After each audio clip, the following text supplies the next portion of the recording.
زمین میں دو کمیونٹیز کو لڑا سکوں.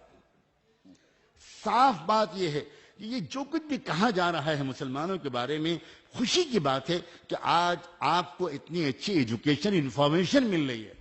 کب سے بہت سے سچے اور حساس مسلمان اس بات پر دکھی تھے.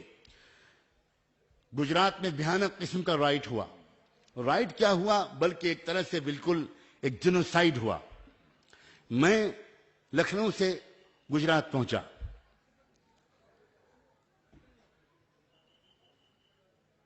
قدرت کا کچھ ایسی مدد ہوتی ہے جب کوئی انسان اچھی نیت کے ساتھ کوئی قدم آگے بڑھاتا ہے کہ مجھے ٹائمز آف انڈیا کا جو ریزیڈنٹ ایڈیٹر تھا اس سے میری ایک لمبی ملاقات ہوئی.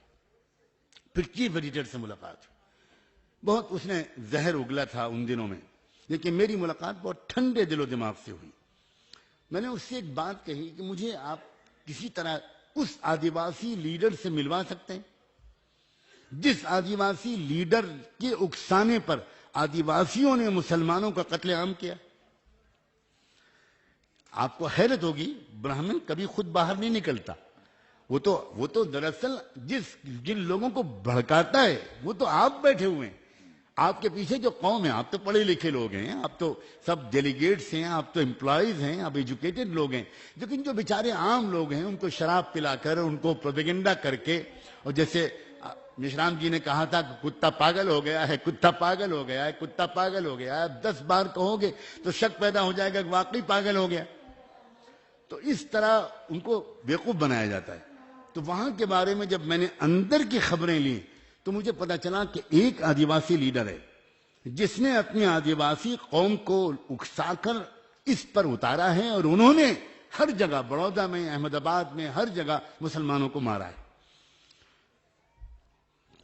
میں اس کو صرف اپنے مالک کا کرم سمجھتا ہوں کہ وہ آدیواسی لیڈر مجھ سے ملنے کے لیے تیار ہو گیا. آج پہلی بار اوپنلی میں پہلی بار اس بات کو کہہ رہا ہوں، اس لیے کہ میں اپنوں کے بیچ میں بیٹھا ہوں. پورے بھروسے اور وشواس کے ساتھ میں آج آپ سے بات کہہ رہا ہوں. وہ آدیواسی لیڈر میرے پاس آیا. رات کے 1 بجے سے لے کر صبح 5:30 بجے تک ہم لوگوں نے بات کی. اس کو جب وشواس ہو گیا، میں نے کہا دیکھو ایک بات، میں نے آپ کو اس لیے تکلیف دی ہے، میں جاننا چاہتا ہوں کہ کیا شکایت ہے آپ کو مسلمانوں سے، کیا تکلیف پہنچی ہے آپ کو مسلمانوں سے. اب مجھے بتاؤ، آپ سمجھدار آدمی ہو، کوئی انسان ہو، بھائی ہو، آپ کے بھی بچے ہیں، آپ کی بھی بچیاں ہیں، آپ کی بھی پتنی ہے. کیسے ممکن ہے کہ آپ پریگننٹ عورتوں کو پیٹ چاکیں، ان کو پیٹ چاک کر کے بچے کو نکالیں اور بچے کو اچھال کر آگ میں پھینک دیں؟ آپ بھی تو باپ ہونا. تو جب میں نے اس لہجے میں بات کی، میں نے کہا میں آپ سے لڑنے بحث کرنے کے لیے میں نے آپ کو تکلیف نہیں دی ہے. اب بتائیں کہ مسلمانوں سے غلطی کیا ہوئی ہے. شاید میں مسلمانوں کے پاس جا کر اس غلطی کو درست کر سکوں، اس لیے کہ میری ایک عام عادت ہے کہ میں جس کسی سے بات کرتا ہوں خوشامد نہیں کرتا.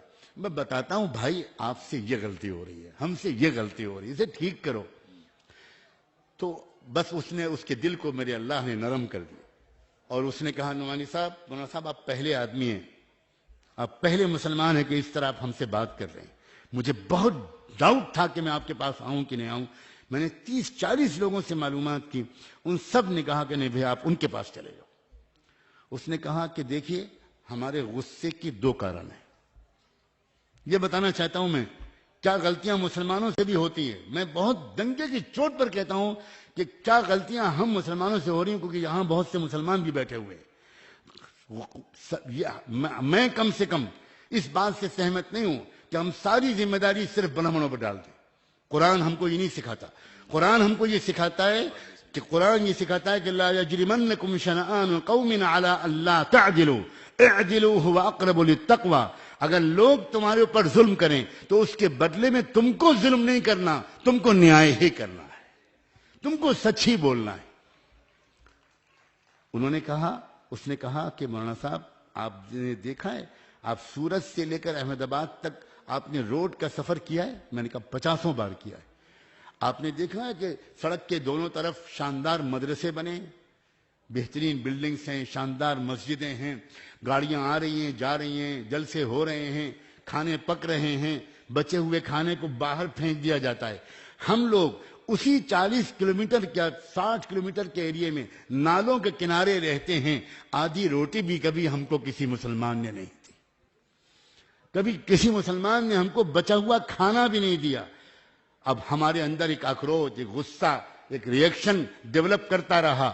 اس کے بعد پچھلے 10-15 سال سے RSS کے لوگوں نے ہمارے اوپر محنت کی، ہمارے بچوں کو اسکول بھیجا، ہمارے بچوں کو یونیفارم دلوائی، ہمارے بچوں کا ٹریٹمنٹ کروایا اور ہم کو خوب شراب پلائی اور ہم سے کہا بس تم کو ایک کام کرنا ہے، تیار رہنا، جب کبھی بھی ہم کہیں بس تم بدلہ لے لینا. ہمارے اندر غصہ بھرا ہوا تھا، انہوں نے ہم سے کہا اور ہم پر انہوں نے احسان کیا تھا تو ہم نے یہ کر ڈالا. اس کے بعد میں نے ان کا شکریہ ادا کیا. میں نے کہا میں بہت زندگی بھر آپ کا آبھاری رہوں گا کہ آپ نے میرے پاس آنے کی تکلیف کی، پھر اتنا سچ بولا. اور اب میں آپ کو اپنا کیسٹ بھیجوں گا، یہ CD بھیجوں گا. میں جو کچھ جا کر مسلمانوں سے کہوں گا، مدرسوں میں کہوں گا، وہ سب میں ریکارڈ کرواؤں گا اور میں آپ کو بھیجوں گا. آپ خود سنیے گا کہ میں نے اس میں کتنا کہا. گجرات کے تقریباً 150 علماء کو میں نے جمع کیا. سینئر موسٹ علماء، مجھ سے عمر میں 40 سال بڑے، 30 سال بڑے، بڑے بزرگ لوگ، بڑے اچھے لوگ، وہ سب جمع ہوئے 150-200 لوگ. اور میں نے ان کے سامنے کہا مجھے بتاؤ اگر آج محمد الرسول اللہ اس دنیا میں آ جاتے، ہمیں تم کو مسلمان کہتے؟ ہمیں مانتے کہ ہم مسلمان ہیں؟ اللہ محمد الرسول اللہ تو یہ سکھانے آئے تھے کہ وہ آدمی ایمان والا ہو ہی نہیں سکتا کہ جو خود پیٹ بھر کے کھا لے اور اس کے پڑوس میں کوئی بھوکا رہے. وہ 50 حج کر لے، زندگی بھر نمازیں پڑھتا رہے، لیکن اگر اس نے غریبوں کی فکر نہ کی، اس نے پڑوسیوں کے ساتھ اچھا سلوک نہ کیا، اس نے عام انسانوں کا دل نہیں جیتا، اس نے سیوا نہیں کی، ہرگز وہ مسلمان نہیں. آج میں آپ کے سامنے کہتا ہوں وہ علماء دہاڑے مار مار کر رونے لگے، چیخیں نکل گئی ان میں سے بعض کی. اور انہوں نے کہا کہ فارسی کا ایک شعر پڑھا جو شعر ہے کہ جزاک اللہ کے چشمم باز کر دی. اللہ تو آپ کو مولانا سجاد صاحب، اللہ آپ کو اس کا صلہ دے، آج آپ نے ہماری آنکھ کھول دی.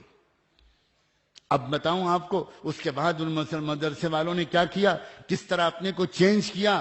انہوں نے ہر ایک نے اپنے مدرسے کے باہر ایک ڈسپنسری کھولی، شیلٹر کھولا اور کھانے میں حصہ لگایا.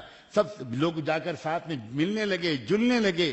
سب کے عید، بقرعید، ہولی کوئی بھی ہو اس میں لوگ ملنے لگے، گلے لگانے لگے. اب اس کے بعد RSS کی دال گلنی وہاں سے بند ہو جائے گی. نفرت کے سوداگروں کو راستہ نہیں ملے گا.